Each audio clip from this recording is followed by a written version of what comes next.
अगर आप लखनऊ यूनिवर्सिटी के स्टूडेंट्स हो और आप ग्रेजुएशन कोर्स कर रहे हो जैसे बीए, बीएससी, बीकॉम और बीबीए और आप फाइनल ईयर के स्टूडेंट हो तो ये वीडियो आपके लिए बहुत ही ज्यादा इंपॉर्टेंट होने वाली है क्योंकि बीकॉम फाइनल ईयर में प्रोजेक्ट हमारा होता है माइनर प्रोजेक्ट जो कि हमें 100 मार्क्स दिलाता है। इस प्रोजेक्ट को करने में सभी स्टूडेंट को बहुत ही ज्यादा प्रॉब्लम और कंफ्यूजन होती है। उनको समझ में नहीं आता है कि इस प्रोजेक्ट की स्टार्टिंग कहाँ से करें और टॉपिक क्या ले और किस तरीके से हमें अपना प्रोजेक्ट बनाना है।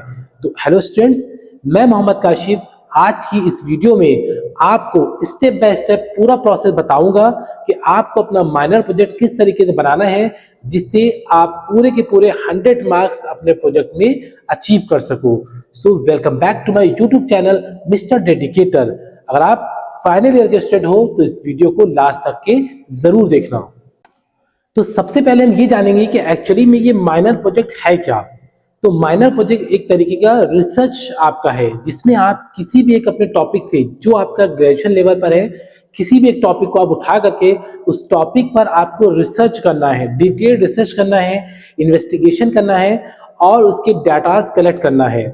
जो आप कलेक्ट करोगे उसी पे आपको एक रिपोर्ट तैयार करनी है जिसमें आप बताओगे कि आपने इसका लिटरेचर रिव्यू किया, रिसर्च मेथोलॉजी आपने करी और क्या आपने पाया, फाइंडिंग क्या की और आप कुछ सजेशन देना चाहते हो तो उस पर आपको सजेशन देना होगा और इस रिपोर्ट को आपको पूरी तरीके से अच्छी तरीके से डिटेल वे में तैयार करना है। और अगर हम माइनर प्रोजेक्ट गाइडलाइंस की बात करें तो उसमें आपका देख सकते हैं, आपको लिखा होगा the topic for minor project will be allotted by the concern teachers of the department. मतलब आप टीचर्स भी आपको अलॉट करेगा और या अगर आप अपने आप से लेना चाहो तो आप अपने आप से भी लेकर के कर सकते हो।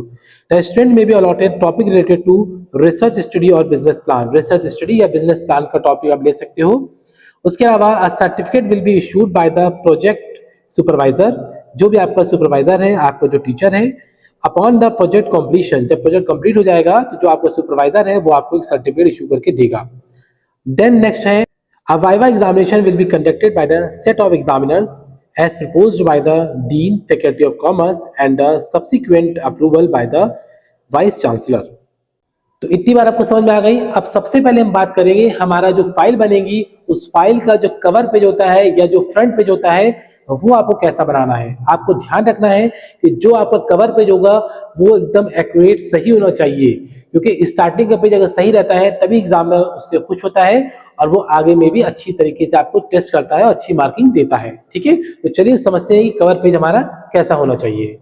तो जैसा कि आप देख रहे हैं कि आपका जो कवर पेज, जो फ्रंट पेज आपका रहेगा वो कुछ इस तरीके का रहेगा। बहुत ही ध्यान से देखिए और इसी तरीके का आपका होना चाहिए। ठीक, सबसे पहले आप लिखोगे a minor project report on. ठीक है, उसके बाद टाइटल, जो भी आपका टाइटल होगा तो आपको यहाँ पर अपना टाइटल यहाँ मेंशन कर देना है। ठीक है, उसके बाद आप लिखोगे सुपरवाइज्ड बाय। ठीक है, जो भी आपका सुपरवाइजर होगा, जो आपका कॉलेज में आपको सुपरवाइज कर रहा होगा, आपको उसका यहाँ पर नाम लिख देना है। ठीक, उसके बाद आपको यहाँ पर एक यूनिवर्सिटी का, जिस यूनिवर्सिटी से आप कर रहे हो उस यूनिवर्सिटी का आपको यहाँ पर लोगो लगा देना है। उसके बाद आप लिखोगे सबमिटेड बाय। जो भी आप बना रहे हो आपका जो नाम होगा आप यहाँ पर अपना नाम लिखोगे जहाँ पे स्टूडेंट्स नेम लिखा हुआ है, आपका क्लास और सेक्शन रहेगा यहाँ पर और यहाँ पर आपकी यूनिवर्सिटी का जो रोल नंबर आपको अलॉट किया गया है वो रोल नंबर यहाँ पर आपको मेंशन करना होगा। ठीक है, उसके बाद हम लोग क्या करेंगे, जो हमारा कॉलेज है उस कॉलेज का लोगो यहाँ पे लगा देंगे। ठीक है, नेम ऑफ द डिपार्टमेंट, आप जिस डिपार्टमेंट से हो, आप कॉमर्स से हो, आप साइंस से हो, आप आर्ट्स से हो तो उस डिपार्टमेंट का आपको यहाँ पे नाम लिख देना है। ठीक है, नेम ऑफ द कॉलेज, आप जिस कॉलेज से अपना कोर्स कर रहे हो उसका आपको यहाँ पे नाम लिख देना है and name of the university, और जो भी आपकी यूनिवर्सिटी है, अगर आपकी लखनऊ यूनिवर्सिटी है तो आप लखनऊ यूनिवर्सिटी का नाम लिख दोगे। तो इस तरीके से आपका जो फ्रंट पेज, जो कवर पेज है वो आपका पेज इस तरीके से पूरा कंप्लीट हो जाएगा। तो फर्स्ट पेज हमारा कवर पेज कंप्लीट हो गया है। उसके बाद जो सेकंड पेज रहेगा वो हमारा रहेगा सर्टिफिकेट। ठीक है, जहां पे आप सबसे ऊपर हेडिंग रहेगी सर्टिफिकेट, जहां पर आपकी जो गाइड होगी या जो सुपरवाइजर होगा वो आपको सर्टिफाई करेगा। मतलब वो बताएगा कि हाँ ये प्रोजेक्ट मेरे स्टूडेंट के थ्रू बनाया गया है और यहाँ पर वो लास्ट में अपना सिग्नेचर कर देगा। ठीक है, फॉर्मेट देखिए मैंने साथ में इसमें अटैच कर रखा है, उसको आप देख लीजिए। उसके बाद जो थर्ड पॉइंट रहेगा या थर्ड पेज रहेगा वो हमारा डिक्लेरेशन। डिक्लेरेशन मतलब होता है सेल्फ डिक्लेरेशन। मतलब यहाँ पर स्टूडेंट खुद डिक्लेयर करेगा कि ये प्रोजेक्ट मैंने अपनी मेहनत से अपने आप से बनाया है, कहीं से मैंने कॉपी या चीटिंग नहीं करी है। ठीक, ये डिक्लेयर करेगा। उसके बाद स्टूडेंट यहाँ पर ही नीचे अपना साइन करेगा। ठीक है, इतनी बात समझ में आ गई। इसका भी फॉर्मेट मैंने अटैच कर रखा है, आप देख सकते हो। उसके बाद जो नेक्स्ट हमारा होता है, फोर्थ हमारा होता है एक्नॉलेजमेंट। एक्नॉलेजमेंट का मतलब होता है कि जहां पर आप अपने टीचर का, प्रिंसिपल का, फ्रेंड्स का, कॉलेज का, जहाँ पे आप थैंक्स करते हो और किन किन सोर्सेज से आपने प्रोजेक्ट बनाया है, आप उसका भी थैंक्स करते हो, बताते हो। ठीक है, तो उसके बाद जो नेक्स्ट फिफ्थ पॉइंट हमारा है वो हमारा है टेबल ऑफ कंटेंट्स। ठीक है, टेबल ऑफ कंटेंट्स में एक तरीके से ये इंडेक्स कहलाता है, जहां पर आपने जितना भी रिसर्च किया है, जो भी आपने पॉइंट लिखे हुए हैं, ठीक है, अपने प्रोजेक्ट में, उन प्रोजेक्ट को आपको यहाँ पे एक लिस्ट बना के दिखाना होगा कि आपने क्या क्या टॉपिक्स ले रखे हुए हैं, क्या क्या आपने लिखा है, इंट्रोडक्शन में क्या लिखा है, रिसर्च में क्या लिखा हुआ है। ठीक है, इन सबको आपको यहाँ बताना होगा और साथ साथ में आपको पेज नंबर भी मेंशन करने होंगे, जिससे कि एग्जामिनर जो होगा या जो प्रोफेसर होगा वो आपका देख करके समझ जाएगा कि आपने कौन कौन से टॉपिक्स या क्या क्या प्रोजेक्ट आपने इसमें लिखा हुआ है और उस पेज नंबर पे है, तो उसके अकॉर्डिंग वो अच्छी तरीके से समझ पाएगा कि आपका प्रोजेक्ट रिपोर्ट किस तरह की बनी हुई है। एक चीज आपको बहुत ही अच्छी तरीके से ध्यान रखना है कि ये जो आपका टेबल ऑफ कंटेंट होता है, ये आपका पूरा माइनर प्रोजेक्ट का जान होता है। ये अगर आपका सही होता है, इसमें सारे पॉइंट कवर होते हैं, तो जो आपका एग्जामिनर होता है वो आपसे खुश होता है और वो आपको अच्छे मार्क्स देता है। ठीक है, तो ये ध्यान रखना है कि इसमें सारे पॉइंट आपकी कवर हो जाने चाहिए और विद एक्यूरेट और सही से आपको पेज नंबर यहाँ पर डालना होगा। ठीक, तो सबसे पहले हमारा टेबल ऑफ कंटेंट रहेगा, जिसमें चैप्टर वाइज पेज नंबर आपको पढ़े होने चाहिए। उसके बाद सबसे पहला चैप्टर 1 जो रहेगा वो हमारा इंट्रोडक्शन का रहेगा। इंट्रोडक्शन का मतलब क्या है कि जो टॉपिक आपने यहाँ पे सिलेक्ट किया है या जो आपका टाइटल था जिस पे आप रिसर्च कर रहे हो, प्रोजेक्ट बनाया है, उसको आपको यहाँ पर इंट्रोड्यूस करना है, बताना है। ठीक, सेकेंड नंबर हमारा रहेगा इंपॉर्टेंस ऑफ स्टडी। अगर आप इसकी स्टडी क्यों कर रहे हो, आप इसकी रिसर्च इस टॉपिक की क्यों कर रहे हो, इसको आपको यहाँ पर एक्सप्लेन करना होगा, डिटेल में आपको बताना होगा। और उसके बाद नेक्स्ट हमारा है ऑब्जेक्टिव्स ऑफ स्टडी, कि आपने ये टॉपिक क्यों चूज किया, इसका क्या ऑब्जेक्टिव है, इस ऑब्जेक्टिव्स को आपको यहाँ पर एक्सप्लेन करना होगा। ठीक है, और ध्यान रखना है कि ये सब आपको खुद मेहनत करके बनाना है। कहीं से अगर आप कॉपी पेस्ट कर करोगे तो आपको कोई भी चीजें समझ में नहीं आएंगी, और जब एग्जामिनर आपसे वाइवा लेगा, क्वेश्चन पूछेगा, तो वहां पर आप एकदम ब्लैंक हो जाओगे, क्योंकि आपने अपने आप से नहीं बनाया होगा। तो आपको पूरी कोशिश करनी है कि आप खुद अपने अकॉर्डिंग इन चीजों को बनाओ, जिससे कि आप सीख सकोगे, स्टडी कर सकोगे, रिसर्च कर सकोगे, आपको तमाम जानकारी इस पे मिल सकेगी। ठीक है, उसके बाद जो नेक्स्ट चैप्टर है वो हमारा है चैप्टर सेकंड, लिटरेचर रिव्यू। ठीक है, लिटरेचर रिव्यू का मतलब होता है कि जो टॉपिक आपने सिलेक्ट किया है, इस टॉपिक्स पर और इससे पहले कितने रिसर्चर्स ने उस पर रिसर्च किया है और उस टॉपिक के बारे में क्या बताया है, इस रिपोर्ट को भी क्या करना होगा, आपको यहाँ पर लगाना होगा। What other researchers said about your topic, बाकी रिसर्चर्स ने आपके टॉपिक के बारे में क्या कहा, ये आपको बताना है।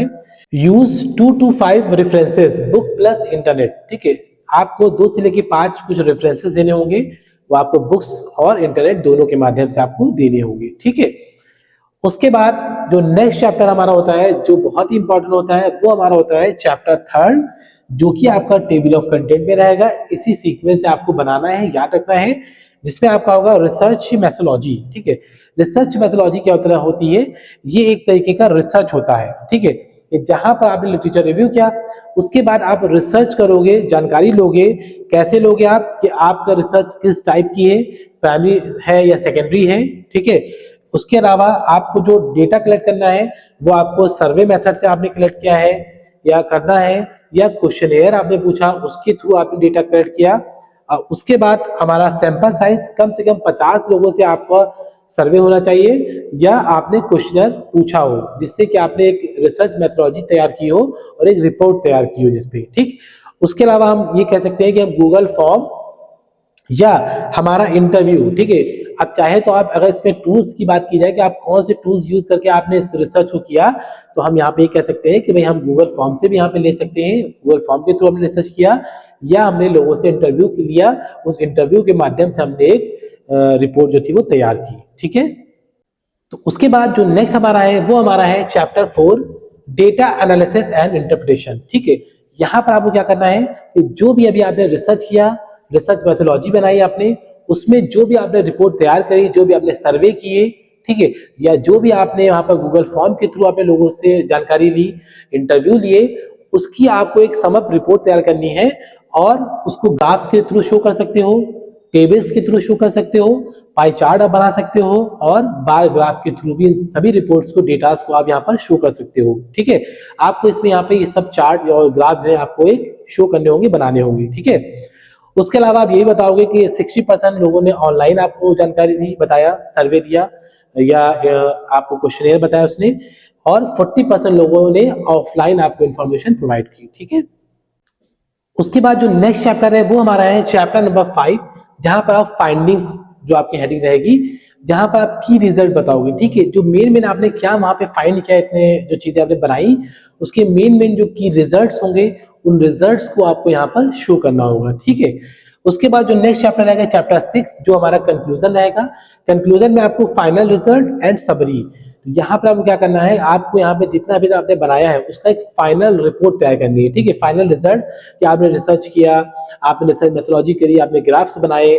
ठीक है, तो आपने इसका क्या फाइनल रिजल्ट निकला, क्या कंक्लूजन निकला, और जिसको हम लोग समरी भी कह सकते हैं, आपको एक समरी और एक फाइनल रिजल्ट के फॉर्म में यहाँ पर एक रिपोर्ट आपको पूरी तैयार करनी होगी। और जो एग्जामिनर भी आपसे जरूर पूछेगा कि आपने ये पूरा रिसर्च किया, आपने इतना ज्यादा सर्वे किया, तो इससे आपको क्या हासिल हुआ, आपने क्या सीखा इससे। ठीक है, क्या कंक्लूजन निकलता है। ठीक, तो इसको आपको सीखना और बनाना बहुत जरूरी आना चाहिए। ठीक, जो भी अभी मेरे चैनल पे नए हैं, जो फर्स्ट टाइम मेरी वीडियो को देख रहे हैं, वो सबसे पहले चैनल को जरूर सब्सक्राइब कर दे, ताकि इस तरह की जितने भी इंफॉर्मेशन मैं आपको प्रोवाइड करूं वो आप तक के टाइमली पहुंच सके। आगे बढ़ते हैं, उसके बाद जो नेक्स्ट चैप्टर रहेगा वो हमारा रहेगा चैप्टर 7, जहां पर आपको सजेशंस की हेडिंग डालनी होगी। ठीक है, चैप्टर 7 में सजेशन लिखोगे। सजेशन में आप क्या कोई इंप्रूवमेंट आइडिया देना चाहते हो आपके टॉपिक का, वो आइडिया आपको जो भी इंप्रूवमेंट वाला है वो आपको यहाँ पर देना होगा, और साथ साथ में उसका क्या फ्यूचर स्कोप है, फ्यूचर में कितना आपका जो टॉपिक लिया है आगे बढ़ सकता है, क्या क्या उसमें चेंजेस आ सकते हैं, और किस तरीके से इसमें बदलाव किया जाना चाहिए जिससे कि ये और बेस्ट हो सके।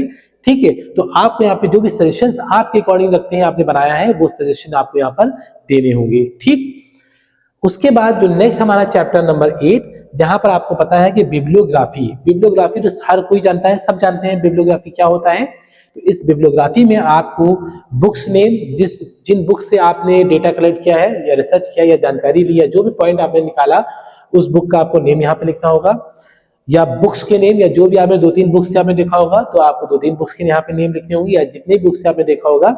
उसके अलावा जिन जिन वेबसाइट से आपने कंटेंट निकाला है, उन वेबसाइट्स के नाम को आपको यहाँ पर लिखना होगा। ठीक है, इतनी बात समझ में आ गई।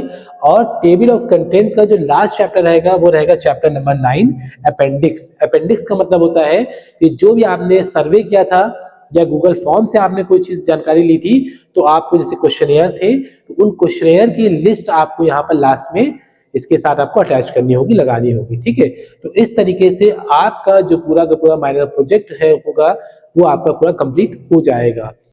उसके बाद जो बहुत ही मोस्ट इंपॉर्टेंट चीजें हैं जो आपको मालूम होने चाहिए अपनी रिपोर्ट तैयार करते हुए या अपनी फाइल बनाते हुए, वो आपका है फॉर्मेटिंग रूल्स। ठीक है, तो नंबर ऑफ पेजेस जो आपके रहेंगे वो आपके मैक्सिमम 60 पेज रहेंगे। मैंने आपको 60 पेज ज्यादा से ज्यादा या कम से कम भी कहेंगे तो आपको 60 पेज ही बनाने हैं। ठीक है, उसका जो आपको फॉन्ट रहेगा वो टाइम्स न्यू रोमन फॉर्म में रहेगा। ठीक है, उसके बाद जो कॉमन साइज आपका रहेगा वो आपका 14 पॉइंट फॉर हेडिंग्स रहेगा। ठीक है, याद रखना आपको। 12 पॉइंट्स फॉर मेन टेक्स्ट रहेगा, और 10 पॉइंट फॉर फुट नोट्स या कैप्शंस अगर होगा तो उसके लिए आपका ये रहेगा। ठीक, स्पेसिंग जो आपकी रहेगी 1.5 शुड बी यूज है, आपको करना होगा स्पेसिंग। ठीक, और उसके बाद जो आपकी बाइंडिंग रहेगी फाइल की, वो आपकी स्पाइरल या हार्ड बाउंड दोनों में आप बना सकते हो, लेकिन मैं आपको सजेस्ट करूंगा कि आप हार्ड बाउंड बनाओ, जो आपके लिए बेस्ट रहेगा और बेहतर रहेगा। ठीक है, तो उम्मीद करते हैं कि जो भी मैंने अभी आपको बताया है, ये सभी पॉइंट्स आपको बहुत ही अच्छी तरीके से समझ में आए होंगे। ठीक है, और इसके बाद जो नेक्स्ट वीडियो होगी वो मेरी इसकी वीडियो रहेगी आपके इसके टॉपिक्स पे, जिसमें मैं आपको सजेस्ट करूंगा कि बेस्ट टॉपिक जो आप अपनी इस माइनर प्रोजेक्ट के लिए आप यूज कर सकते हो। ठीक, अगर वीडियो आपको वैल्यूएबल लगी हो, अच्छी लगी हो, तो वीडियो को लाइक करें, अपने सभी फ्रेंड को शेयर करें, और चैनल को सब्सक्राइब करना बिल्कुल ना भूलें। मिलते हैं अपने नए कंटेंट की तरफ, जो कि हमारा है इसके मोस्ट इंपॉर्टेंट टॉपिक्स, जो आप अपने इस रिसर्च में यूज कर सकते हो।